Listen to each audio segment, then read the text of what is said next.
સ્થાનિક સ્વરાજ્યની ચૂંટણીઓ આવી છે. ખેડૂત પોથીની ટીમ ખેડૂત સંવાદ યાત્રા લઈને છેલ્લા જિલ્લા એટલે કે વાવ થરાદ જિલ્લામાં પહોંચી છે. આજથી 1 વર્ષ જેવો સમય થયો હશે વાવ થરાદ નવો જિલ્લો અસ્તિત્વમાં આવ્યો અને જીજે 34 તરીકે એ ઓળખાયો. પણ એ જિલ્લો બનાવવાની જરૂર કેમ પડી, એની શરૂઆત, આ વિચાર એક વાવ થરાદ જિલ્લો બનવો જોઈએ એનો વિચાર ક્યાંથી આવ્યો, કેવી રીતે આ એક વિચાર મુહિમ બન્યો અને શું એ જિલ્લો બનાવવા પાછળનો હેતુ હતો એ સિદ્ધ થવા તરફ જઈ રહ્યો છે કે કેમ.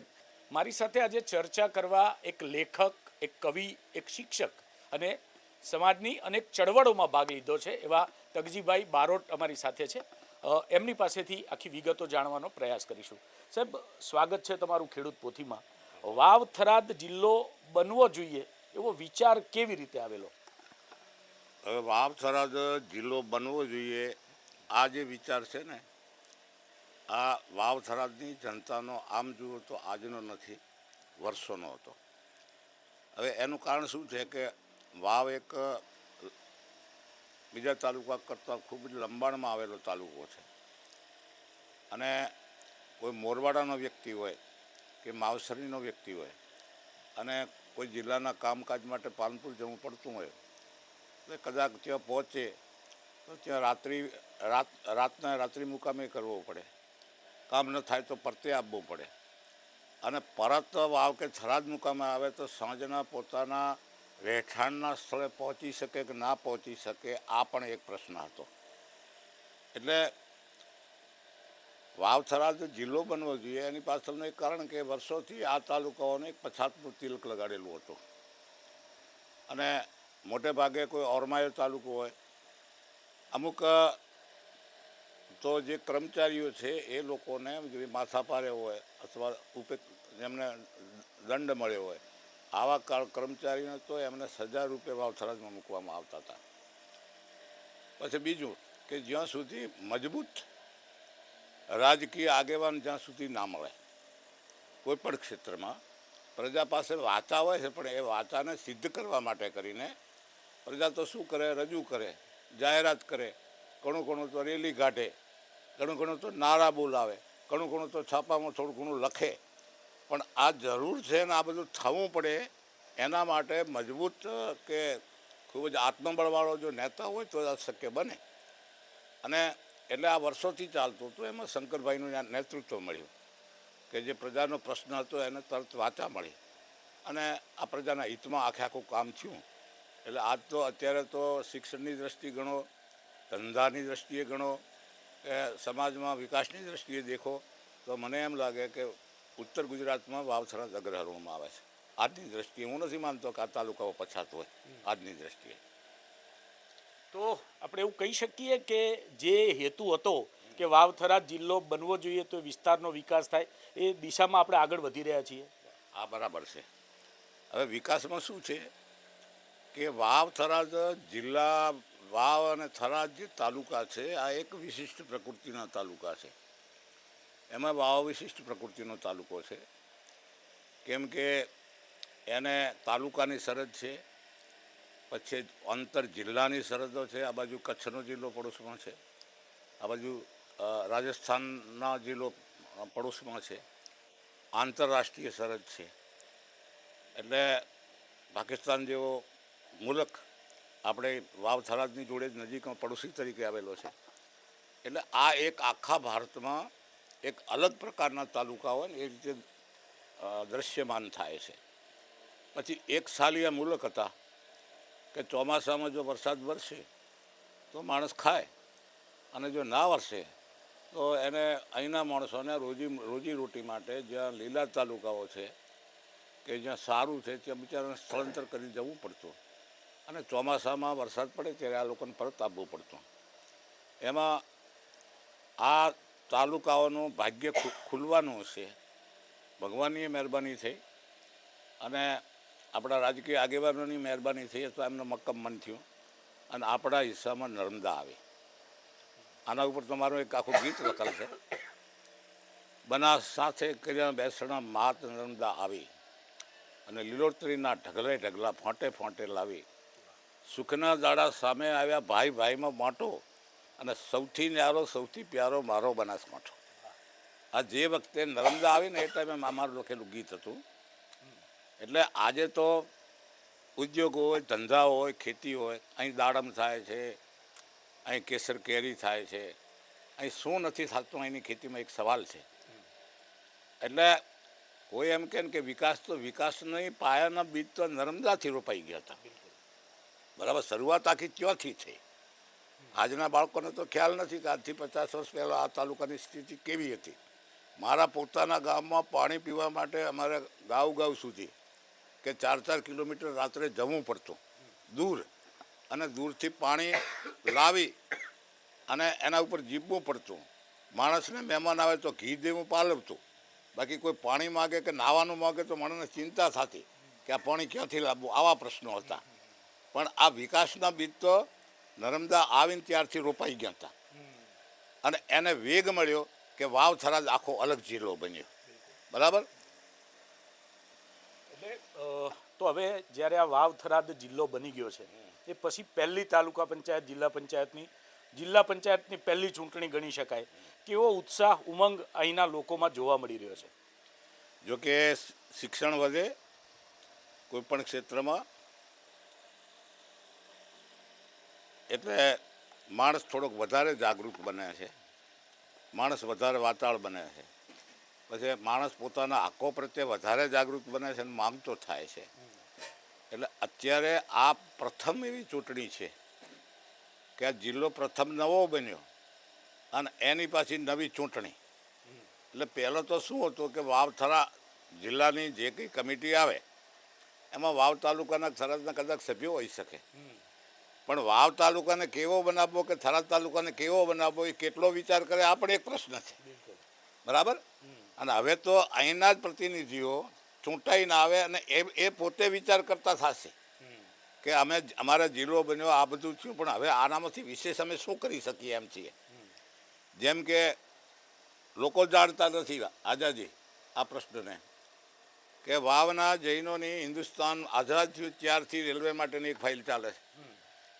1947ની સાલથી લોકો આ જાણતા નથી, ને એ લોકોએ કેટલા મોટા માર્યા દિલ્હીના, કે કેટલા પત્રો લખ્યા, કે કેટલી જે તે લાગતા વળગતાઓને અરજીઓ કરી. એની મસ્ત મોટી એક ફાઇલ છે. એ વચ્ચે આ જિલ્લો બન્યો એના પહેલાં વાવના આ જે હતા બિચારા વેપારીઓ મારી પાસે આવ્યા હતા, કારણ કે મારું જન્મભૂમિ વાવ છે. તો મેં એને ભલામણ કરી હતી. મેં કીધું હવે ફાઇલો ચલ્યા એ વગર તમે સીધા જતા રહો, આપણા બે અડીખમ માણસો બેઠા છે, એક તો નરેન્દ્રભાઈ મોદી સાહેબ અને બીજા આપણા અમિતભાઈ શાહ. તમે એમને રૂબરૂ મળો અને તમારે મળવા માટે કોઈ મોટી વિધિએ નહીં કરવી પડે, તમને આવકારશે ને પ્રેમથી સાંભળશે. એટલે રેલવેનો પ્રશ્ન આખો હલ થઈ જાય. જોકે અહીં જે રાજમાર્ગો નીકળ્યા છે એ આખા ભારતના જે મેટ્રોપોલિટન સિટી છે, આ ભારતમાળા છે, એ બધા એ રાજમાર્ગો ત્યાં ટચ થાય છે એમાંથી. એટલે વાહન, રસ્તો, પાણી અને વીજળી, આ તો વિકાસના પાયાના 3 મોટા સ્તંભ છે કે રસ્તાથી બધી ચારે બાજુ આપણે જોડાઈ શકીએ. બરાબર. પછી પાણી પુષ્કળ હોય અને લાઇટ હોય તો ઉદ્યોગો હોય, કારખાનાઓ હોય અથવા ઇન્ડસ્ટ્રી હોય, એને બધાને વેગ મળે. અને એમાં પછી અધૂરામાં પૂરું શંકરભાઈ જેવા આપણને એક રાજકીય પુરુષ મળી ગયા, એક મક્કમ મનોબળવાળો વ્યક્તિ સાહેબમાંથી, અને જે વિચાર કરે એ માણસ પરિપૂર્ણ કરીને અથવા હાંસલ કરીને રહે. આમ હું એમની પ્રશંસા નથી કરતો, મેં મારી લાઈફમાં કોઈની પ્રશંસા નથી કરી કે હું અજુકતો બોલ્યો નથી, પણ મારી દ્રષ્ટિ સમક્ષ મેં જે અનુભવ્યું કે જોયું એ હકીકત હું બયાન કરી રહ્યો છું. એટલે એ ટાઈમે આ બધે પ્રશ્નો થતા, ઘણી વખત લોકો રેલીઓ કાઢતા, સૂત્રોચ્ચાર કરતા, છાપામાં લખતા, સોશિયલ મીડિયા ઉપર ખૂબ બેસાતું કે વાવ થરાદ જિલ્લો બનવો જોઈએ. પણ એ સૂરને ગાંધીનગર સુધી લઈ જઈ અને અમને આપવું જ પડશે અને અમે લઈને જ રહીશું. બરાબર. એ આપણા નસીબમાં શક્ય બન્યું, આવો હું માનું છું. આભાર સાહેબ. તો જે પ્રકારે વાવ થરાદ જિલ્લો બનવો જોઈએ એવો વિચાર અને વિચાર મુહિમ બનીને સાથે શંકરભાઈ ચૌધરી જેવા આગેવાનો મળ્યા, તેના કારણે આ આખી જે તાલુકામાંથી જે જિલ્લો બનવાની યાત્રા છે તે સફળતાપૂર્વક પાર પડી. કેમેરા પર્સન મેહુલ રાઠોડ સાથે વિનોદ દેસાઈ, ખેડૂત પોથી, વાવ થરાદ. એનું મુખ્ય કારણ એ છે કે થરાદ જે છે એ સેન્ટરનું ગામ છે. અહીંની બાજુમાં જે ધાનેરા છે એ 40 કિલોમીટર થાય છે. લાખણી જે તાલુકો છે એ પણ 22 કિલોમીટર 20-22 કિલોમીટરની રેન્જમાં છે. અહીંથી ભાઈ ભાભરનું ડિસ્ટન્સ છે એ 35થી 40 કિલોમીટર છે. અહીંથી જે દિયોદરનું ડિસ્ટન્સ છે એ પણ એબાઉટ 40 કિલોમીટર છે.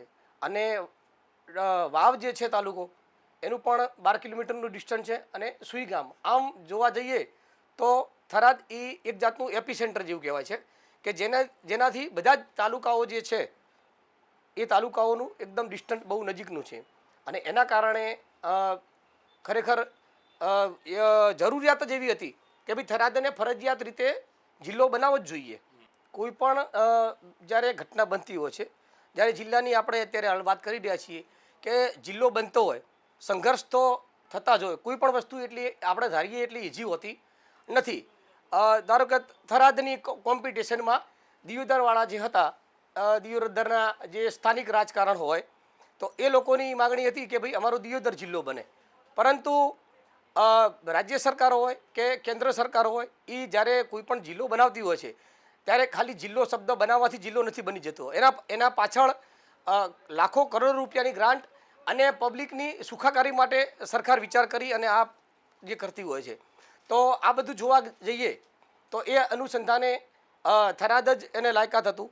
બીજું કે થરાદ નગરના અને આજુબાજુના જે નજીકના ગામો હતા એ લોકોને પણ વિચાર્યું કે જો દિયોદર જિલ્લો બને તો એમને ડિસ્ટન્સ બહુ વધી જતું હતું. અને સાદી ભાષામાં સુઈ ગામથી આગળના જે ગામડાઓ છે, જલોયા છે, એવા ઘણા બધા ગામડાઓ છે કે જે એમને દિયોદર તો એ તો પાલનપુર હોય કે દિયોદર જિલ્લો બને એમને કોઈ એનો બેનિફિટ થતો નહોતો.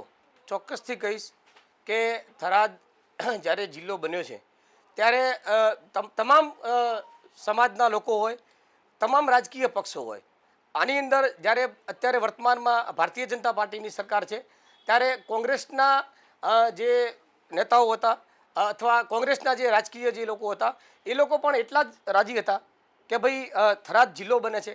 કારણ કે જિલ્લો બનવાથી અહીંયા આગળ બધી તમામ કચેરીઓ અહીંયા આગળ ઉપલબ્ધ થાય છે. અને સામાન્ય માણસોને જે તકલીફો પડતી હોય છે, એક સામાન્ય હું ઉદાહરણ આપું કે અત્યારે વાવ થરાદની અંદર 80% લોકોને લાયસન્સનો છોકરાઓ જે યુવાન 18 વર્ષની ઉપરના જે થઈ જતા હોય છે એ લોકોને લાયસન્સ કઢાવવું હોય તો છેક પાલનપુર જવું પડતું. હવે એમાંય પાછો એક વાર ફિક્સ હોય, એ વારે જવું પડતું અને એનો પાછો ટાઈમિંગ ફિક્સ હોય. અહીંથી જ્યારે કોઈ વાવ આજુબાજુના ગામડામાંથી જ્યારે દૂરના ગામડામાંથી પાલનપુર જતા હોય ત્યારે ત્યાં આગળ જઈએ ત્યારે કે સર્વર ડાઉન છે અને એ લોકોનો આખો દિવસ અને પૈસાનું પાણી થઈ જતું. એજન્ટો વગર કોઈ કામ થતું નહોતું. અહીં આગળ એમને સ્વાભાવિક છે કે લોકલના લોકો હોય તો સંબંધમાં પણ અમુક એમના કામ થતા હોય. બીજું કે જમીન માર્કેટ, અત્યારે જિલ્લો બનવાથી વાવ થરાદનું જમીન માર્કેટ પણ અપ આવી ગયું છે. અને એના કારણે તમામ લોકો અત્યારે જે દોડ છે નવા જિલ્લા તરફ, તમામ આજુબાજુના જે 8 તાલુકા અને બીજું કે 2 તાલુકા પણ નવા બન્યા છે, ધરણીધર તાલુકો અને હરા તાલુકો. એ પણ એમની વર્ષોથી એમની માંગ પણ હતી અને એમનું પોપ્યુલેશન અને એમનો જે વિકાસની દૃષ્ટિએ એમને યોગ્ય રીતે 2 નવા જિલ્લા બન્યા, નવા તાલુકા બન્યા છે જે આ જિલ્લાને એક મોરપીંછ ઉમેરાણું છે. બનાસકાંઠા જિલ્લામાંથી વાવ થરાદ જિલ્લો એમ કંઈ રાતોરાત નથી બની ગયો. તેના માટે એક ચળવળ ચાલી, એક મુહિમ ચાલી અને અનેક લોકોએ યોગદાન આપ્યું. કારણ કે ઘણા વિવાદો હતા. બનાસકાંઠાનું વિભાજન કરવું નક્કી હતું પણ વિભાજન કરીને કયો જિલ્લો બનાવવો તેને લઈને પણ અસમંજસ હતી. તેવા સમયે વાવ થરાદ જિલ્લાનો જન્મ થયો.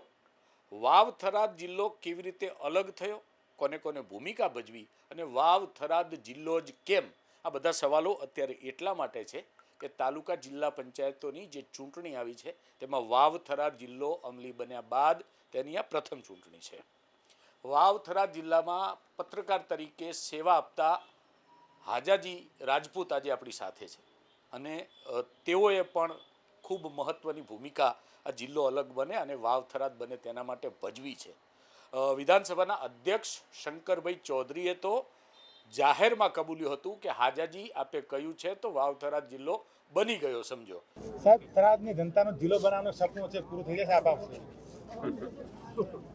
હાજાજી કે એટલે તો પછી બાકી ક્યાં એ હાજાજી આજે આપણી સાથે છે, તેમની સાથે ચર્ચા કરીશું. હાજાજી, સ્વાગત છે ખેડૂત પોથીમાં. વાવ થરાદ જિલ્લો જ કેમ અને કેવી રીતે આ આખું શક્ય બન્યું? નમસ્કાર. પહેલાં તો ખેડૂત પોથીને મારા ખૂબ અભિનંદન આપને. વાવ થરાદ જિલ્લો જ કેમ બન્યું એની પાછળ અનેક કારણો છે. સૌ પ્રથમ તો એક મોહિમ ચાલી હતી કે વાવ થરાદ જિલ્લો થયો. સૌ પ્રથમ વાવ થરાદની જનતાએ આનો અવાજ ઉઠાવ્યો કે વાવ થરાદ, એટલે પછી જ્યારે બીજા લોકોને ખબર પડી એટલે કે પાછો તાલુકો દિયોદર છે, એટલે દિયોદરને ખબર પડી કે ભાઈ વાવ થરાદ જિલ્લો થશે, એટલે દિયોદરના લોકોએ પણ એક સંઘર્ષ કર્યો અને તેમણે પણ એના માટે મહેનત કરી. એટલે વાવ થરાદની જિલ્લાનું નામ આવ્યું એટલે થરાદના લોકોએ એનાથી વધુ મહેનત કરી. એટલે થરાદની અંદર તો એક જૈન પરિવારના જે દિલીપભાઈ કુંભાર છે એમણે મોટી મુહિમ ચલાવી હતી અને હજારો લોકોને થરાદ તાલુકાના ભેગા કર્યા હતા અને એક રેલી યોજી હતી અને થરાદ પ્રાંતને આવેદનપત્ર પણ જિલ્લા માટે આપ્યું. ત્યારબાદ થરાદના પત્રકાર તરીકે પણ બધાએ ભેગા થઈ અને થરાદને પ્રાંતને આવેદન આપ્યું કે સાહેબ વાવ થરાદ જિલ્લો કેમ થવું જોઈએ. એના માટે પત્રકારો તરીકે અમે ભૂમિકા ભજવી. અંદર એક કે વાવ થરાદની ભૌગોલ પરિસ્થિતિ કે વાવ થરાદ જિલ્લો કેમ, દિયોદર કદાચ થાય તો વાવ થરાદ એના માટે થયો કે વાવ છે, વાવથી થરાદ, લાખણી, સોયગામ, દિયોદર, પાભર અને ત્યાં કે ધોનેરા સુધી હતો મારતો. એટલે કે આ તમામ જે તાલુકાઓ છે એ તાલુકાઓનો જો ભૌગોળ દર્શીએ તો એમાં વચ્ચોવચ્ચ વાવ છે અને સેન્ટર ખાલી 45 કિલોમીટર બધા તાલુકાનું રહેતી, એનાથી વધારે કોઈનું નહોતું. કદાચ વધારે તો ધોને તો 50 કિલોમીટરથી કોઈ અંતર થતું નહોતું. એટલે વાવ થરાદ જિલ્લો બનવો એ મહત્વપૂર્ણ હતું અને એના માટે ઘણા બધા મહેનતો કરી. અને ખાસ કરવા વાત આવે તો કે વાવ થરાદ જે છે એ થરાદની અંદર પહેલાંથી જે સરકારી મોટી કચેરીઓ કહેવાય એ સરકારી કચેરીઓ અસ્તિત્વમાં હતી જ. એટલે આ તમામ જે લક્ષણો હતો એ બધા ધ્યાન રાખી અને તંત્ર દ્વારા આને પૂરેપૂરું નિરીક્ષણ કરી અને એની આખી ફાઇલ તૈયાર કરવામાં આવી હતી જે તે વખતના જે પ્રાંત અધિકારીઓ હતા અને ઉપર મૂકી હતી. અને ત્યારબાદ પછી નજીકમાં ચૂંટણી આવી અને એ સમયે એવું ચર્ચા ચાલી કે ભાઈ શંકરભાઈ ચૌધરી જો ચૂંટણી લડે ત્યાં કદાચ વાવ થરાદ જિલ્લો થઈ શકે, આવી શક્યતાઓ ઊભી થઈ હતી. અને એવામાં જ શંકરભાઈ ચૌધરીએ થરાદમાંથી પ્રથમ વખત પોતાની ઉમેદવારી નોંધાવી હતી થરાદ વિધાનસભા પરથી. અને જ્યારે એમણે પોતાની ઉમેદવારી નોંધાવી અને બહાર આવ્યા હતા ત્યારે તમામ પત્રકારો હતા ત્યાં પોતાનું નિવેદન લીધું. નિવેદન બાદ અમે ખુદે પૂછ્યું કે સાહેબ આપ આવ્યા છો તે થરાદમાં ચૂંટણી લડો છો અને ચૂંટણી લડ્યા બાદ આપ કદાચ જીતી છો તો શું સાહેબ વાવ થરાદ જિલ્લો બનશે? ત્યારે શંકરભાઈએ હસતા કહ્યું કે ભાઈ મીડિયામાંથી આઝાદી જો કહેતા હોય તો 100% જિલ્લો બનશે. અને એની પછી જ વાવ થરાદ 1.5 વર્ષની અંદર વાવ થરાદ જિલ્લાનું અસ્તિત્વ થયું અને નવો જન્મ થયો. અને વાવ થરાદ જિલ્લો નામ કેમ રાખવામાં આવ્યું તો એની પાછળ પણ કારણ કે વાવ અને થરાદ વર્ષોથી વિધાનસભા એક લાગતી હતી. એટલે અધ્યક્ષ સાહેબના મનમાં કદાચ એવો વિચાર આવ્યો, આમ તો મેં ધરણીધર કીધું હતું અથવા થેરપુર, પરંતુ એમને એવો વિચાર આવ્યો કે વાવ અને થરાદ મારો બે છે, વાવમાં પણ પોતે રહ્યા હતા અને થરાદમાં, એટલે બંને જોડે પોતાનો નાતો હતો એટલે વાવ અને થરાદ અલગ ન થાય એટલા માટે કરી અને વાવ થરાદ જિલ્લાનું નામ રાખવામાં આવ્યું હતું. આભાર રાજાજી. તો જે પ્રકારે એક મુહિમ ચાલી અને જાગૃત પત્રકાર તરીકે પત્રકારોએ પણ એમાં એમનો મહત્વનો રોલ અદા કર્યો અને વાવ થરાદ જિલ્લાનો જન્મ થયો. કેમેરા પર્સન મેહુલ રાઠોડ સાથે વિનોદ દેસાઈ, ખેડૂત પોથી, વાવ થરાદ.